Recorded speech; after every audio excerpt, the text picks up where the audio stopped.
So let's assume that you agree with young Hamlet and the decisions we make in life ultimately come down to us. In other words, as the old saying goes, if it is to be, it is up to me.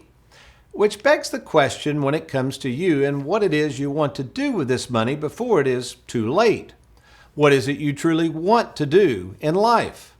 Well, that's up to you, whether you wish to buy more things with this money, allow you to retire with it, give more of it to others. Again, why are you working so hard for this money? And then in the end, what is it you really want to do with it? Well, let's remember to start with money's first and main priority. To be sure, we have a little food, a little clothing, and a little shelter. That's about it when you think about it. Don't believe me? Just ask victims of a natural disaster who lose it all. The only thing they can think of is where do we get our next meal and where am I supposed to stay? Two fundamental questions that must be answered.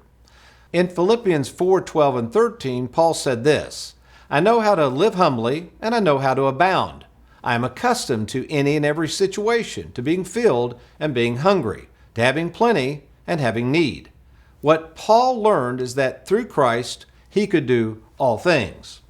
In other words, whether he had a little or a lot, Paul learned to be content with what God provided.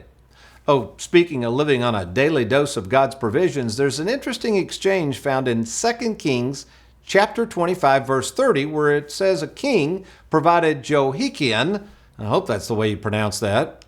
It's pronounced Jehoiakim, dude. A daily portion for the rest of his life. To this daily provision provided to a servant by a king, the great writer and theologian Charles Spurgeon says, we cannot eat or drink or wear more than the day's supply of food and clothing. The surplus gives us the care of storing it and the anxiety of watching against a thief. Jesus in Matthew 6:33 says the same thing by reminding followers to seek first God's kingdom and His righteousness, and all of these things shall be given unto us. What things? Well, the point being, no matter whether you have a little or a lot, the decisions we make are in the end our decisions, and one way or the other, we must do something or do nothing. But either way, we've got to choose one over the other. So here's my advice. The next time you're feeling anxious about your financial future or tempted to follow someone's lead to do something drastically different than the present course you're on, do what my late father said.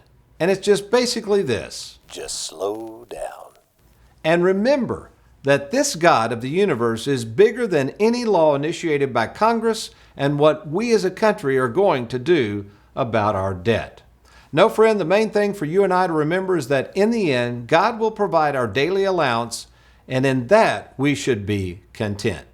Amen? Thanks for watching. We hope you enjoyed that video. If you'd like, check out these other clips. And be sure to hit that like button and that subscribe button for more videos.